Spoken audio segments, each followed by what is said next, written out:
My name is Margaret Jones. I am 75 years old, a widow, and the proud mother of one son, Daniel. For years, I had watched him climb from the ashes of our small-town struggles to the glittering heights of wealth in the city. He was my pride, my hope, my everything. But on that cold Saturday morning when I decided to surprise him with a simple hello, I had no idea that I would walk into the most shocking scene of my life. The driveway to Daniel's mansion was lined with luxury cars, shining under the morning sun like a fleet of soldiers guarding secrets. I clutched the basket of homemade muffins I baked, a small token from a mother's heart. As I walked toward the tall glass door, I could already imagine the warmth of his hug and the smile he used to give me when he was little. My heart pounded with excitement. But when the door opened, my heart stopped. A young woman, barely older than 20, stood there, dressed in nothing but a silk robe, holding a glass of wine in her hand. Her eyes widened, and behind her, I caught a glimpse of Daniel. He was shirtless, sprawled across an expensive couch, with two other young women around him, laughing and feeding him strawberries. The room was filled with music, champagne bottles, and an air of reckless pleasure. My basket slipped from my hand, muffins scattering across the marble floor. Daniel jumped to his feet, his face pale with shock. Mom. You weren't supposed to see this, he stammered. My lips trembled, and I felt a wave of betrayal wash over me. This wasn't the son I raised. This was a stranger drowning in luxury and sin. But before I could speak, a man in a black suit walked out from the hallway, holding a briefcase. He looked at Daniel, then at me, and smiled coldly. You weren't supposed to be here, ma'am, he said in a voice that sent chills down my spine. What was my son involved in? Why did that man's smile feel like a warning?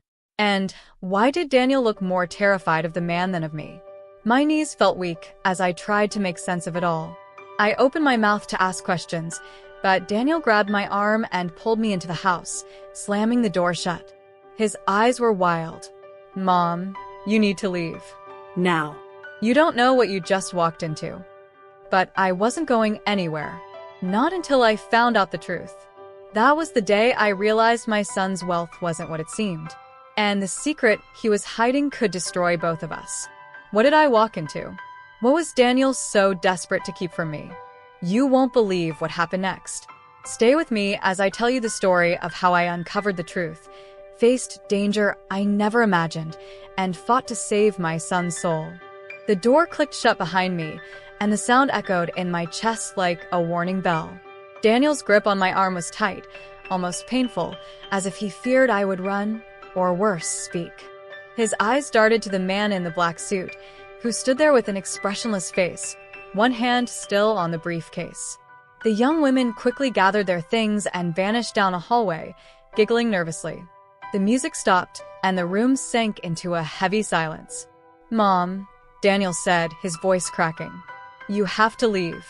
Please. I'll explain later, but right now, it's not safe for you here.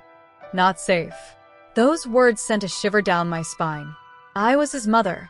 There was nothing in this world I should fear when standing beside my own son.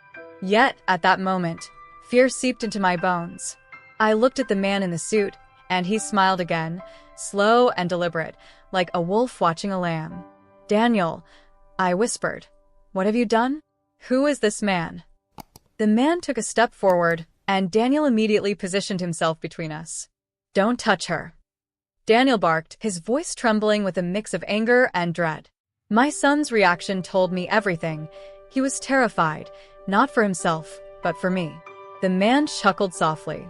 Relax, Daniel. Your mother's here now. She'll learn sooner or later who really owns this house.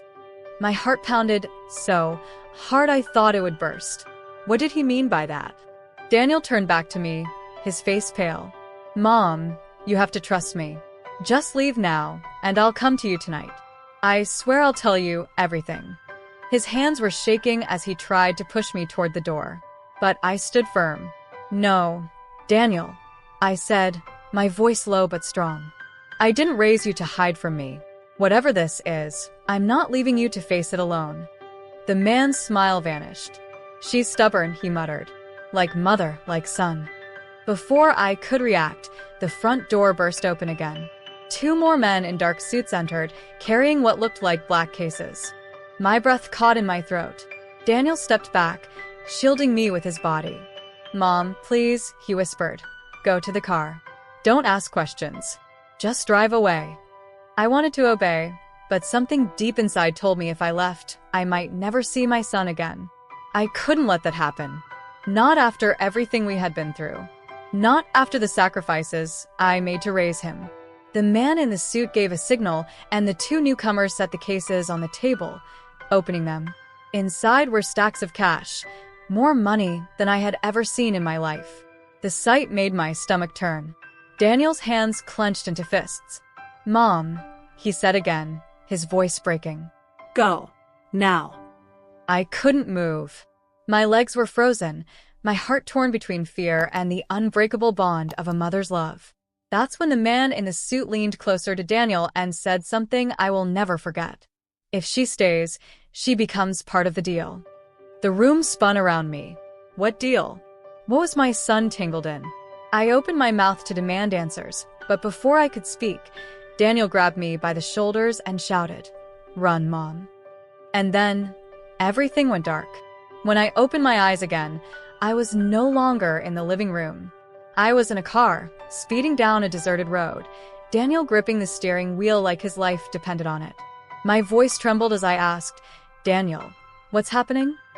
He glanced at me, tears in his eyes. Mom, I'm sorry. I got into something I can't escape from. And now, they know about you. "What do you mean they know about me?" I whispered. Daniel's jaw tightened. "It's worse than you think." My heart sank as the headlights lit up the lonely road ahead. What could be worse than what I had just seen? What secret was so dark it made my son cry? As the car disappeared into the night, I realized my life was no longer my own. Whatever my son had done, I was now part of it. And the worst part? We weren't alone. A pair of headlights appeared behind us, following closely. What was chasing us? Who were these men? And what exactly was Daniel hiding from me all these years? The answers were waiting in the shadows of the night, and I was about to find out. The night air outside was thick and heavy, and the road stretched on endlessly under the dim glow of the moon. Daniel's hands gripped the steering wheel so tightly that his knuckles turned white. I sat there, my heart pounding, every instinct screaming that something was terribly wrong. The car behind us kept following, its headlights burning into the back of my mind like a predator tracking its prey. "Daniel," I whispered, trying to keep my voice steady. "Who are those men? What have you gotten yourself into?" His jaw clenched and he didn't answer immediately. Instead, he pressed the accelerator and the car surged forward, the engine roaring louder. "Mom, I didn't want you to see this side of my life. I thought I could keep you safe by keeping you away. But now," his voice broke, and he glanced at me with eyes full of regret. "Now, they'll come for you because you've seen too much." I felt a chill sweep over me. My son, the boy I had raised with my own hands, was trembling like a scared child. I reached out and touched his arm. "Daniel, talk to me. Tell me what's going on before it's too late." He swallowed hard and kept his eyes on the road. "Those men, they're not just business partners. They run everything behind the scenes, money laundering, illegal deals, things I never thought I'd be part of. I got trapped, Mom. They made me rich, but they own me." His voice cracked as he said the last words. My chest ached. I remembered the little boy who used to promise me he'd buy me a house one day. I remembered his tears when he swore he would never let anyone hurt me. And now here he was, entangled in something so dangerous it threatened to swallow both of us. The car behind us sped up, closing the distance. Daniel's eyes darted to the rear-view mirror. "Hold on," he said, his voice tense.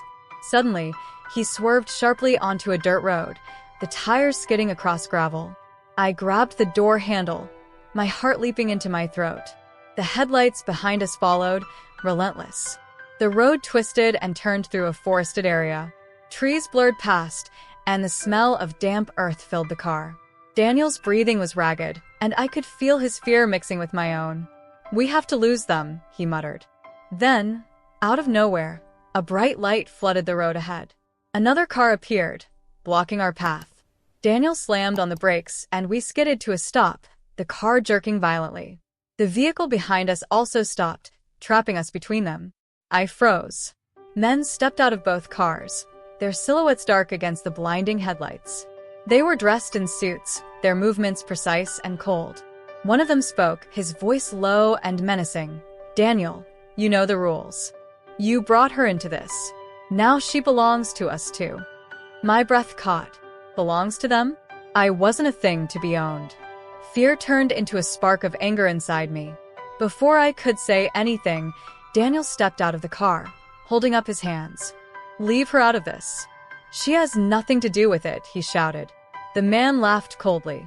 "Everything you love is our leverage." The words cut through the night like a knife. The other men surrounded the car. One of them opened my door and gestured for me to get out. My heart hammered against my ribs, but I refused to move. "You'll have to drag me," I said, my voice trembling but defiant. They stepped closer. Daniel shouted, "Don't touch her." He lunged at one of them, but he was quickly overpowered. I screamed his name as they forced him to his knees. Then the leader spoke again, his voice calm and deadly. "You have one night, Daniel.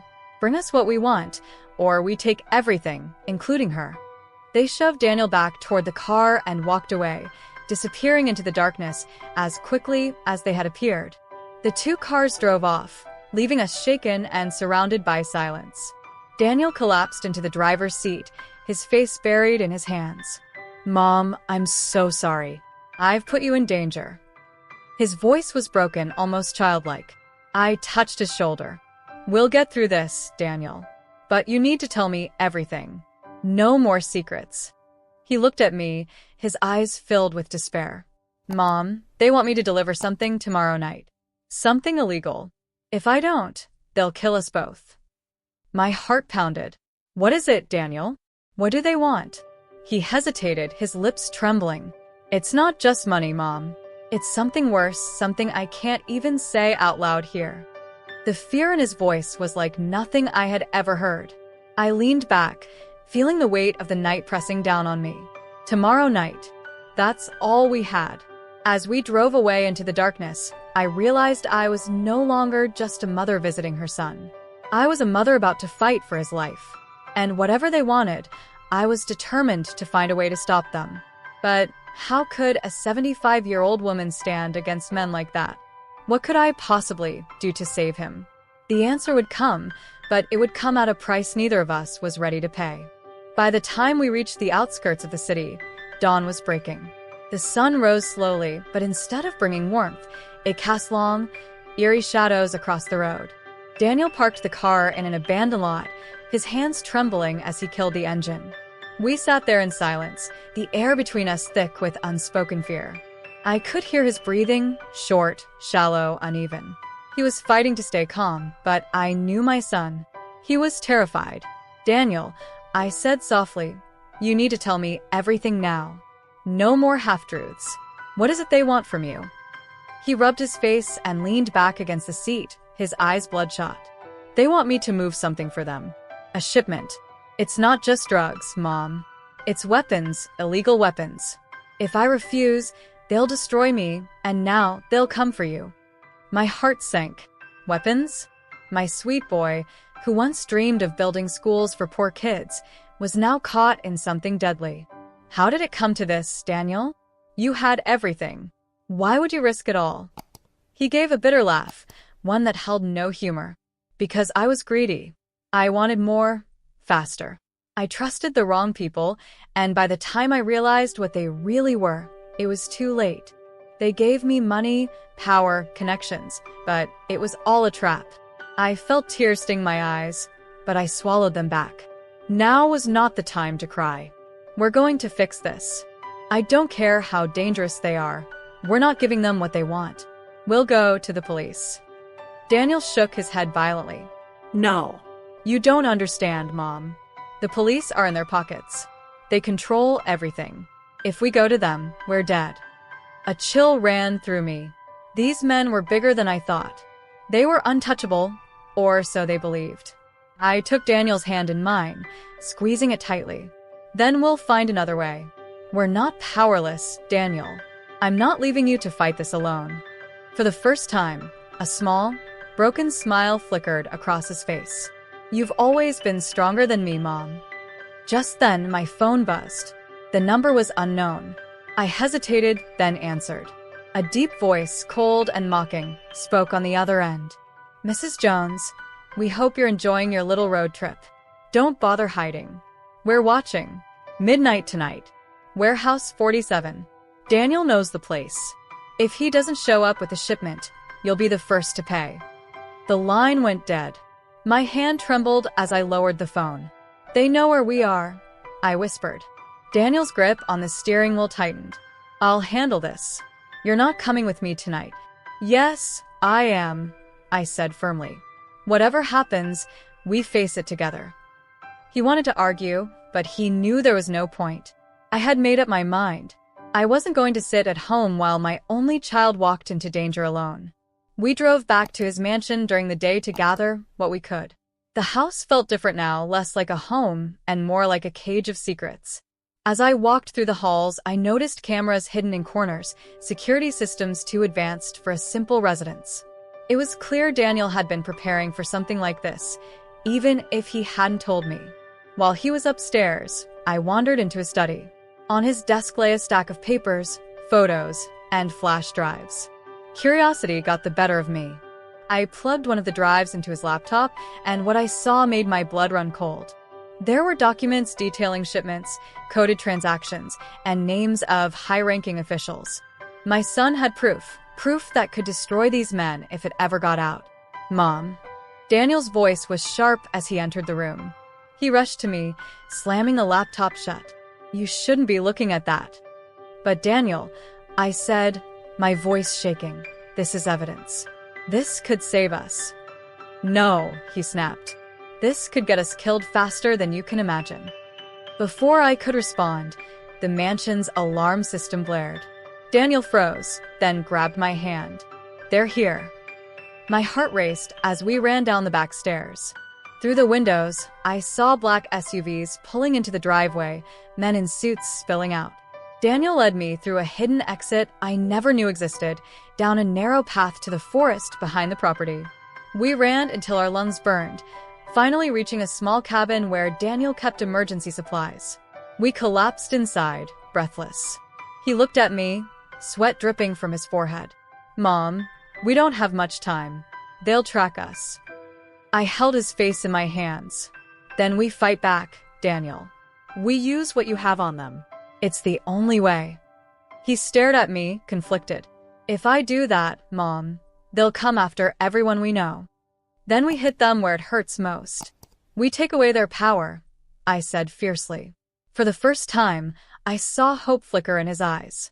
That night, as the clock ticked closer to midnight, we prepared for whatever was coming. Daniel loaded a small bag with the evidence, while I packed what little we had. We were heading straight into the lion's den, but this time, we wouldn't be prey. The moment we stepped out of the cabin, the night seemed to close in around us. The road to Warehouse 47 awaited, and with it, the truth that could save or destroy us. As we got into the car, Daniel looked at me and whispered, Mom, if we don't make it back, I need you to know I love you. Tears blurred my vision, but I smiled. We're coming back, Daniel. We have to. We drove off into the darkness, toward a place where our lives would be forever changed. And as the warehouse lights came into view, I knew something terrible and extraordinary was about to happen.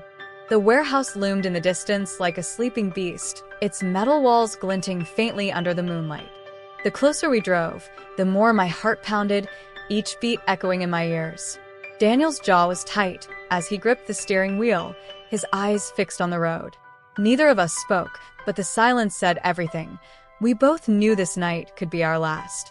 When we reached the edge of the property, Daniel pulled the car behind a stack of abandoned crates and killed the engine. We walk from here, he whispered. The air smelled of oil and rust, and every sound seemed louder than it should be. The crunch of gravel under our shoes, the distant hum of a generator, the occasional bark of a dog somewhere in the shadows. He handed me a small device, a flash drive no bigger than my thumb. Mom, if something happens to me, you run.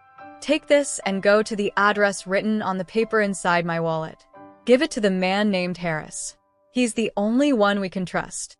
My throat tightened. "Don't talk like that. Nothing is going to happen to you." Daniel gave me a sad smile. "I hope you're right." We crept closer to the warehouse, sticking to the shadows. I could see figures moving inside through the broken panels of glass, men in dark suits, armed and alert. They were expecting us. My stomach churned, but I kept moving, staying close to my son. Inside, the air was thick with the smell of gasoline and something metallic, almost like blood. The place was dimly lit, with crates stacked high and long shadows stretching across the concrete floor. A voice boomed from the shadows. "Daniel, you made it." From behind a stack of crates stepped the same man in the black suit, the one who had smiled at me in Daniel's house. His smile was even colder now. "And you brought Mommy, dearest. How touching." Daniel stepped forward, his hands raised. "I have what you want. Let her go." The man chuckled. "Let her go? She's the reason you're here. Without her, you'd have tried to run. You still have it." Daniel nodded, holding up a small black case. "Everything's inside." The man's eyes gleamed. Good. "Put it on the table." Daniel walked slowly toward the center of the warehouse, placing the case on the table under a single hanging light bulb. I held my breath, clutching the flash drive in my pocket. I knew that whatever was in that case was just a piece of the puzzle. The real weapon was the evidence on this tiny drive. Open it, the man said. Daniel hesitated, then slowly opened the case. Inside were several envelopes filled with documents and what looked like small memory cards. The man's smile widened. "Perfect. You've done well." But then something unexpected happened. Daniel looked up and said, "This is just a taste of what I have. If you touch her, the rest gets released to every news outlet in the country." The man's smile faltered. "You're bluffing." Daniel shook his head. "Try me." For a moment, silence filled the warehouse. Then the man laughed. "You think you can threaten us, boy? You forget who owns you." That's when the lights went out. Total darkness swallowed the warehouse, followed by the sound of gunshots and shouting.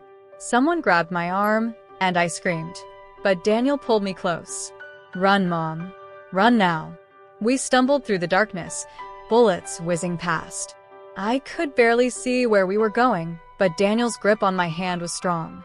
We ducked behind crates, moving blindly toward the exit. The sound of footsteps and angry voices chased us. My heart was beating so fast I thought it might burst. Suddenly, a beam of light cut through the darkness, a flashlight. It was the man in the suit. "You can't hide from us," he shouted. Daniel pushed me toward the exit. "Go. Don't stop." I ran as fast as my legs would carry me, fear driving me forward. Behind me, I heard a struggle, the sounds of fists hitting flesh, grunts of pain. I turned back just in time to see Daniel fighting two men at once. My heart shattered. I couldn't leave him. But before I could move, a loud explosion shook the warehouse, sending crates flying and filling the air with smoke and fire. The blast threw me to the ground outside. My ears rang, my vision blurred. I tried to get up, screaming Daniel's name, but the smoke was too thick. Then, through the haze, I saw him stumbling out, blood running down his face. He reached me, grabbed my arm, and we ran to the car with everything we had left. We sped away just as the warehouse collapsed behind us in a roar of flames. For a moment, we were safe. But Daniel's face was pale, his breaths ragged. "Mom, they're not done." That was just the beginning. "They'll come after us harder now." I held his hand tightly. "Then we fight harder." He looked at me with tears in his eyes. "There's something you still don't know. Something about why they want me so badly." My heart stopped. "What is it, Daniel?" He opened his mouth to speak, but headlights suddenly appeared behind us again, speeding toward us. They had found us. And this time, they weren't planning to take us alive. The headlights behind us grew brighter and brighter until they almost blinded me. Daniel gritted his teeth and pressed the accelerator to the floor. The car lurched forward, engine screaming as we raced down the empty highway. My heart slammed against my ribs as I clutched the dashboard, every nerve screaming that this was the end. "They won't stop, Mom," Daniel said, his voice trembling. "Not until I'm dead, or until they have what they want." The pursuing car closed in, swerving violently to bump us off the road. Metal screeched as it grazed our rear bumper. Daniel fought to keep control, the steering wheel jerking in his hands. "Hold on," he shouted. I closed my eyes and prayed. Then, with a sudden sharp turn, Daniel veered off the highway onto a narrow dirt road. The car behind us followed, its headlights bouncing wildly over the uneven ground. Trees whipped past us, branches scraping against the windows. The smell of burning rubber filled the air. "They know these back roads," Daniel muttered, sweat dripping down his face. "We have to lose them before they call and back up." The dirt road led into a dense forest, where the trees formed a dark tunnel above us. Daniel killed the headlights and drove blind, using only moonlight to guide the way. My breath caught in my throat, but the chasing car overshot the turn and disappeared for a moment. "We bought ourselves time," Daniel said, his voice shaking, but not much. When we finally stopped, hidden behind a cluster of thick bushes, Daniel shut off the engine. We sat in silence, catching our breath, listening to the distant sounds of engines searching for us. I turned to him. "Daniel, tell me now. What is the secret you're hiding? Why are these men so desperate to have you under their control?" Daniel's hands trembled on the wheel. He stared ahead into the darkness. "Mom, it's not just about the money or the weapons. I have information that could bring down people at the very top. Politicians, businessmen, even law enforcement. These men, they're part of something much bigger, something called the syndicate." The word hung heavy in the air. "They've been using me as a front for years," he continued, his voice hollow. "I was their perfect puppet, clean face, successful business. Nobody suspected me. But when I found out what they were really doing, I started copying their files, gathering evidence. That flash drive you have? It's everything. If it gets out, they're finished." My heart pounded. "Then why not send it out now? End this." "Because they'll kill you first," Daniel said, his eyes full of pain. "You're their leverage. As long as they have you to threaten me, I can't move." I reached over and gripped his hand. "Then we take away their power. Tonight, Daniel. We use the evidence. We end this." Before he could respond, the sound of engines roared again. Multiple cars this time. Their headlights sliced through the trees, getting closer and closer. "They found us," Daniel said, his voice tight. We jumped out of the car and ran into the forest, the night air biting at our skin. Twigs snapped under our feet, and branches whipped against our faces. Behind us, flashlights pierced the darkness, and voices shouted orders. "Find them. Don't let them get away." We stumbled through the underbrush until we reached a narrow stream. Daniel pulled me across, water soaking our shoes, and we kept running. But the men were closing in. I could hear their footsteps, their breaths, the click of guns being loaded. We hid behind a fallen tree, trying to stay as quiet as possible. My heart thudded so loudly, I was sure they could hear it. One of the men passed so close I could smell his cologne. My hand gripped the flash drive in my pocket like it was my last lifeline. Just when I thought we were safe, a beam of light hit my face. "There they are," a voice shouted. Daniel grabbed my hand, and we bolted. Shots rang out, bullets tearing through the trees around us. The sound was deafening, the fear paralyzing. We ran until my legs burned, until I could barely breathe. Then Daniel pulled me behind another tree and whispered urgently, "Mom, listen to me. If they catch me, you run. Don't look back." "No," I said fiercely, tears streaming down my face. "I'm not leaving you." "You have to," he said, his voice breaking. "You're the only one who can finish this if I can't." Before I could argue, a figure stepped out from the shadows and aimed a gun directly at Daniel's head. My scream caught in my throat. The man smirked. "Game over." Daniel stood frozen, his hands slowly raising in surrender. My heart stopped until I remembered the small pepper spray I kept in my pocket. Moving on instinct, I stepped out from behind the tree and sprayed the man in the face. He screamed, dropping his gun. Daniel lunged forward, knocking him to the ground. "Run," Daniel shouted again, and we took off as more men poured into the clearing.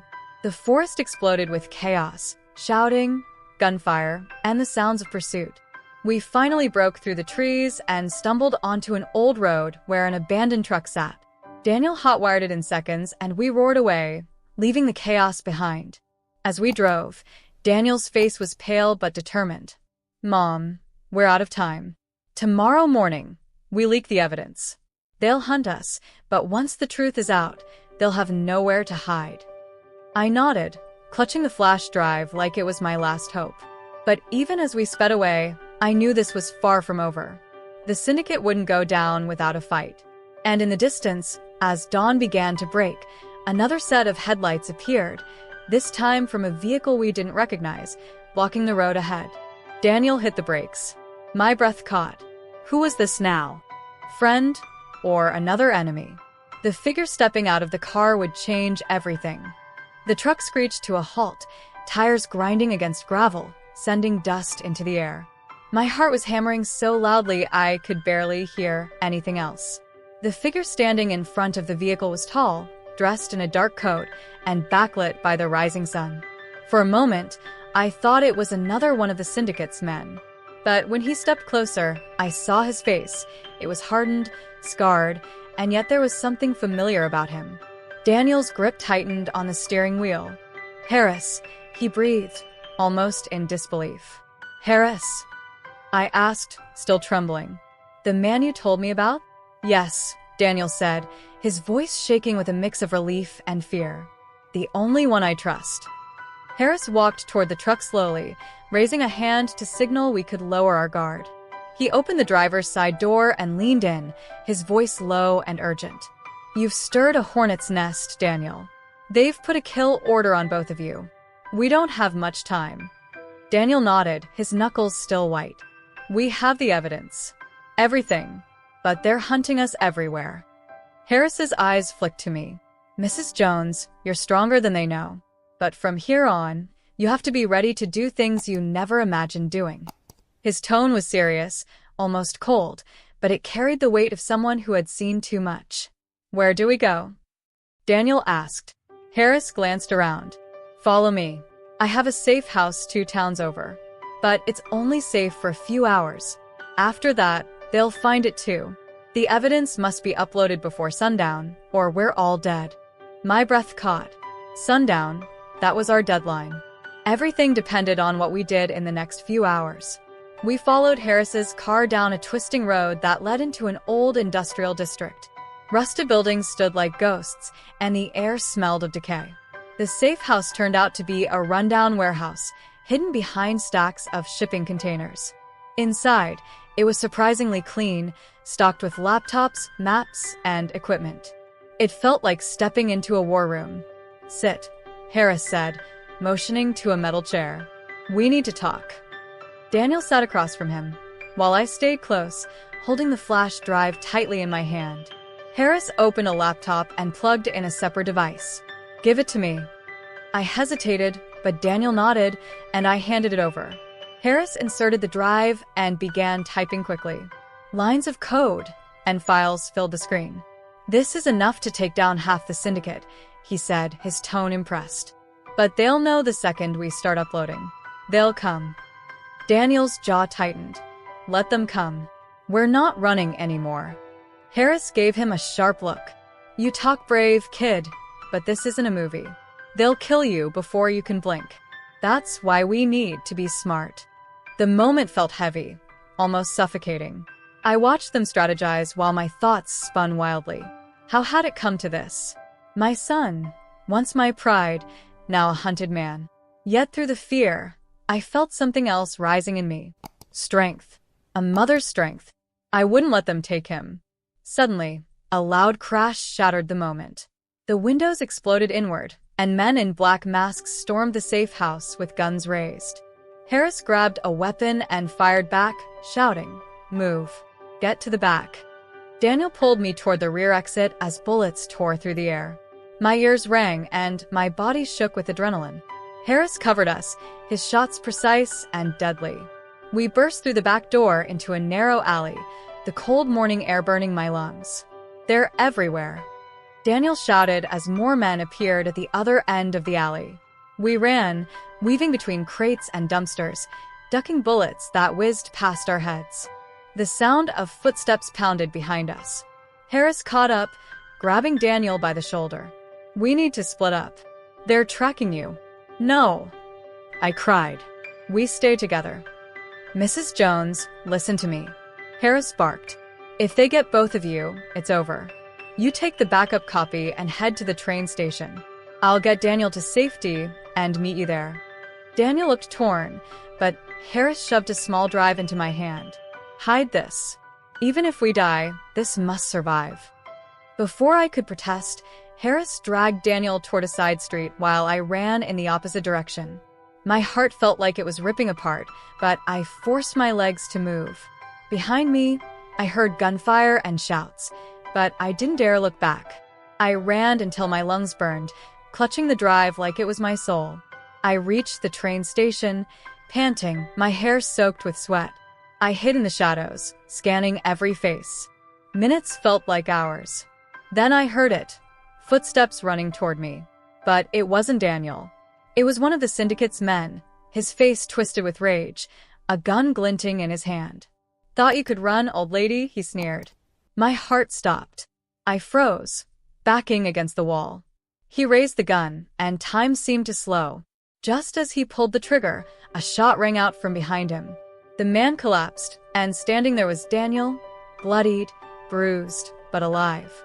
"Mom," he gasped, "we're not safe yet. We have to move now." We jumped onto a departing train, the world blurring past the windows as it sped away. For a brief moment, I allowed myself to breathe. But deep down, I knew this was only the calm before the storm. Because as the train carried us into the unknown, my phone buzzed with a message from an unknown number. "You can't hide forever. By sunrise, one of you dies." My blood ran cold. The syndicate wasn't done with us yet. The train rattled through the night, the rhythmic clatter of wheels against the tracks failing to calm my trembling heart. Daniel sat opposite me, his head leaning back, his shirt torn and stained with blood. He wasn't just physically exhausted, his soul looked battered. The dim light inside the cabin made his face seem older, harder, a man who had seen too much. I held his hand. "Daniel, we're running out of places to hide. They know our every move." He opened his eyes, their usual warmth replaced by a sharp edge. "That's because there's a traitor, Mom. Someone close to Harris. They've been feeding the syndicate our location at every turn." My chest tightened. "Then who can we trust?" "No one," he said bitterly. "Not even Harris completely. But we have no choice. He's the only ally strong enough to fight them from the inside." The train screeched as it slowed at a small, deserted station. Harris had arranged a contact to meet us there, someone who could help us smuggle the evidence to safety. Daniel squeezed my hand. "Stay close, Mom. Don't let go no matter what happens." We stepped off the train into the cold night air. The station was nearly empty, just a few flickering lights and the echo of our footsteps. A tall woman in a gray coat emerged from the shadows, her expression calm but unreadable. "Daniel Jones," she said. "I'm Elena. Harris sent me." Daniel nodded cautiously. "You have a secure line?" She handed him a small encrypted phone. "Use this. We have a safe route to the embassy. But we need to move quickly. The syndicate's people are everywhere." Something in her eyes made me uneasy, but I stayed silent. We followed her to a waiting car. The drive was tense, filled with long stretches of silence. I clutched my bag where the backup drive was hidden, praying it wouldn't be our coffin. Halfway down the road, Daniel's phone buzzed. He answered, and I watched his face pale. "Harris?" he asked. Then his expression hardened. "What do you mean they breached the safe house?" "No. Don't wait for us. Get out of there." He hung up, his knuckles white. The syndicate hit Harris's hideout. He barely escaped. They're closing in faster than we thought. Before we could process the news, Elena suddenly swerved the car off the main road, taking a sharp turn into an abandoned industrial area. Daniel's eyes narrowed. "This isn't the route you promised." Elena smirked coldly. "I lied." The car skidded to a stop. Armed men stepped out from behind the shadows, surrounding us. My blood froze. Elena pulled a gun from under her coat, pointing it directly at Daniel. The syndicate pays more than loyalty ever will.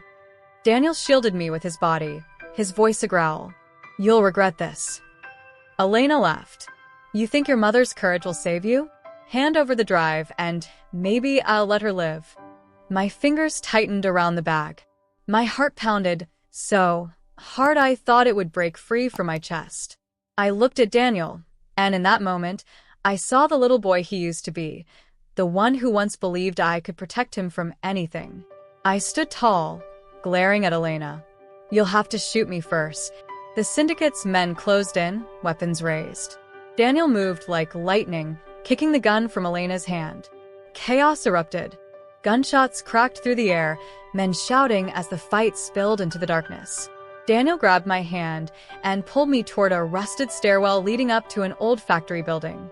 Bullets pinged off metal as we climbed.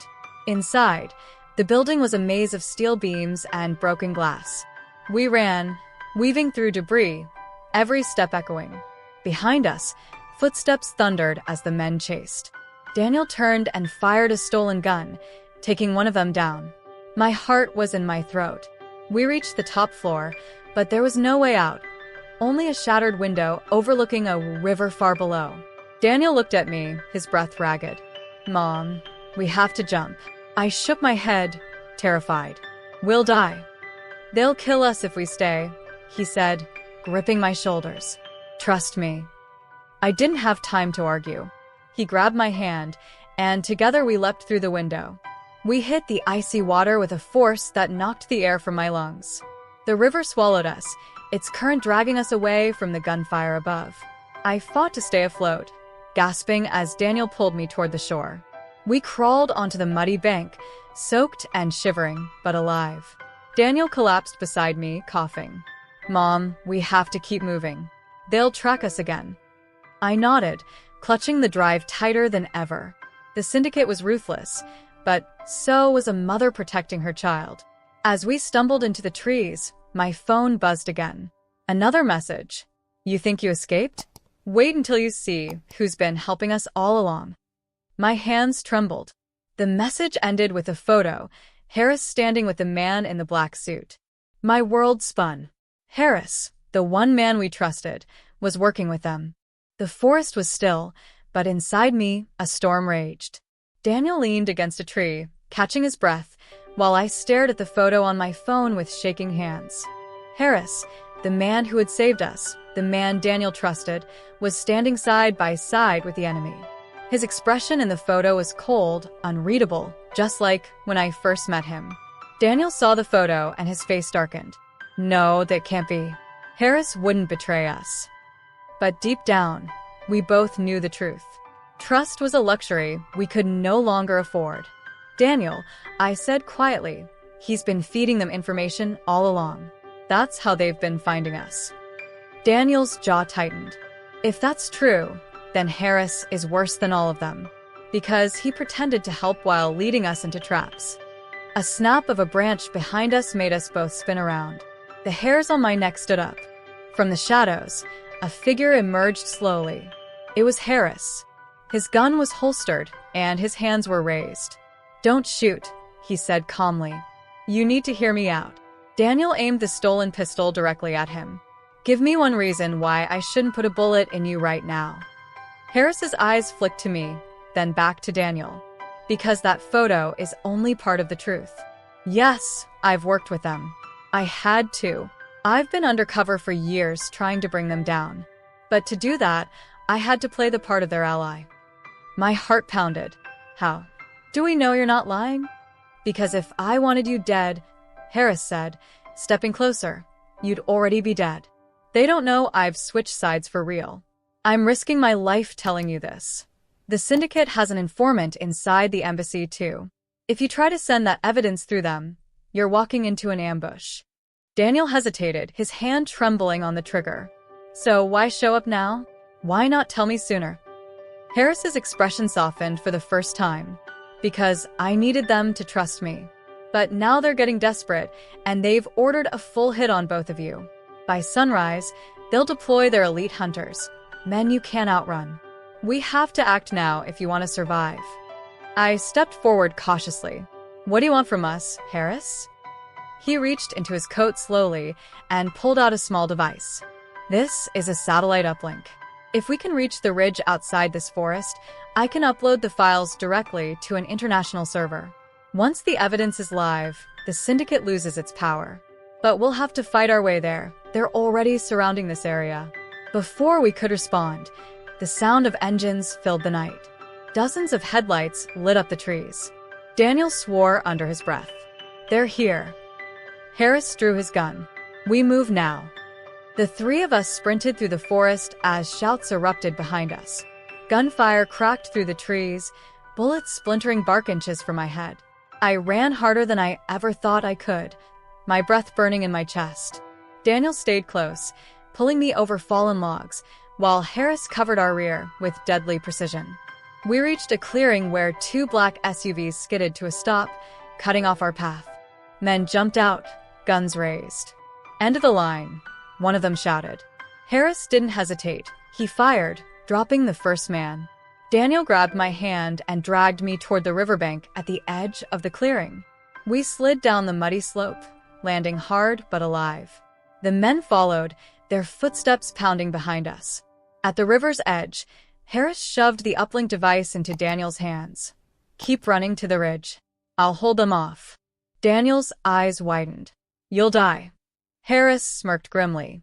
Someone has to buy you time. Before Daniel could argue, Harris stepped into the open, firing with both hands as syndicate men swarmed the riverbank. His gunshots echoed through the night as we ran, our legs screaming, our lungs burning. The ridge was still far, and the gunfire grew fainter behind us, but my heart ached, knowing Harris might not make it. We scrambled up the rocky path toward the ridge, the uplink clutched tightly in Daniel's grip. The first rays of dawn began to break through the clouds, painting the sky in shades of orange. Hope flickered in my chest, but it was short-lived. At the top of the ridge, waiting for us, stood the man in the black suit, the leader. His calm smile was even more chilling in the early light. Around him, more armed men stepped out from the trees, blocking every escape. Well done, Daniel, the leader said smoothly. You brought me exactly what I wanted. Daniel raised the uplink like a weapon. You'll never have it. This ends now. The leader chuckled. Does it? Look around, boy. You're surrounded. And I have something you care about. He snapped his fingers, and two men dragged someone out from behind the trees. My heart dropped. It was Harris, bloodied and barely standing. Daniel froze. No. The leader's eyes glinted. Give me the device, or I kill him right here. Then I kill her. His gaze turned to me like a predator. Daniel's hand shook, torn between saving Harris and saving the evidence that could end everything. My voice broke as I shouted, Daniel, don't you dare give it to him. This is bigger than us. The leader raised his gun, pointing it directly at Harris's head. You have 10 seconds to decide. Daniel's face hardened as he looked at me, then at Harris. The sunrise bathed us in golden light, but the moment felt like pure darkness. Daniel, I whispered, tears streaming down my face, do what's right. He took a deep breath, his finger hovering over the uplink. You're not winning today, he said coldly. And then he pressed the button. The uplink beeped, and a signal shot to the sky as the device began uploading the files. The leader's smile vanished and chaos erupted. Gunfire exploded around us. Harris broke free, tackling one of the men. Daniel grabbed me, pulling me to the ground as bullets tore through the air. The device kept beeping, the progress bar climbing higher. The leader aimed directly at Daniel. Time seemed to slow. I screamed his name. The shot rang out. Daniel fell. The moment the shot rang out, my world shattered. Daniel fell to the ground, clutching his side as blood spread across his shirt. No! I screamed, dropping to my knees beside him.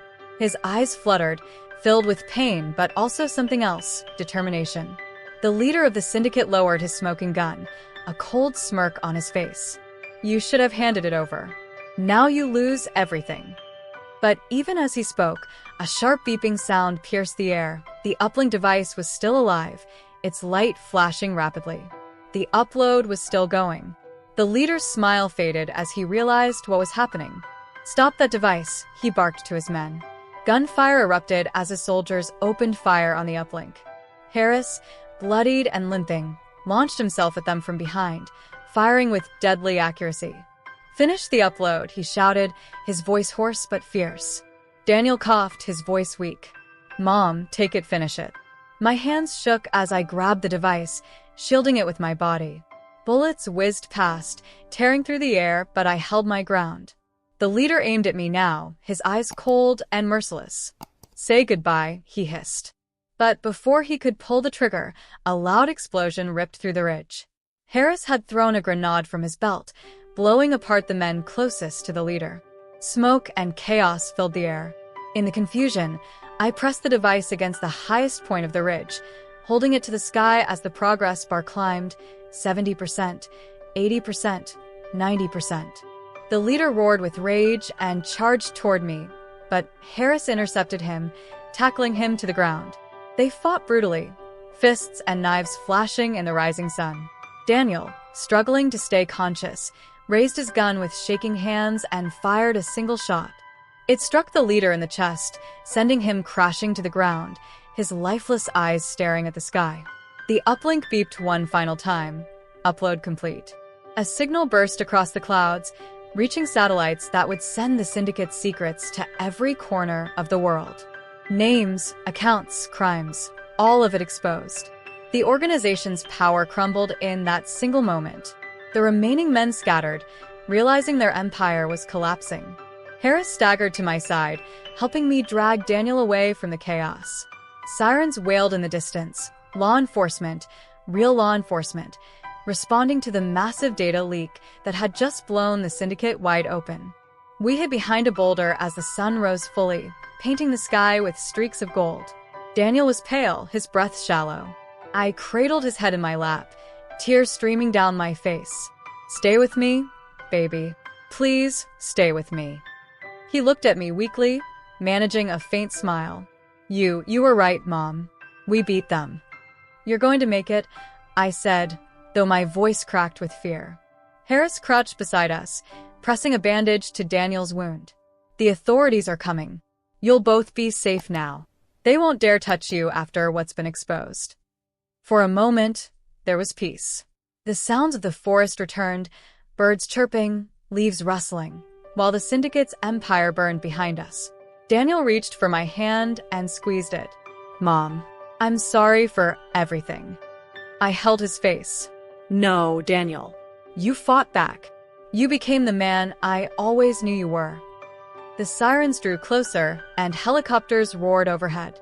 Harris stood, scanning the horizon. "They'll take him to a hospital. You'll be under protection now." I nodded, holding Daniel tightly as the first officers reached us. Paramedics rushed in, lifting him onto a stretcher. He was weak, but he was alive. As they carried him away, I looked at the rising sun.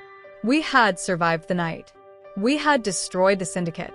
And no matter how dark it had been, love, our love, had carried us through. Days later, news channels all over the world exploded with reports. High-ranking officials were arrested, bank accounts frozen, and the syndicate was dismantled piece by piece. Daniel recovered slowly, and though the scars would never truly fade, we had our lives back. Standing beside him outside the hospital, I looked at the horizon and whispered to myself, they thought they could break us.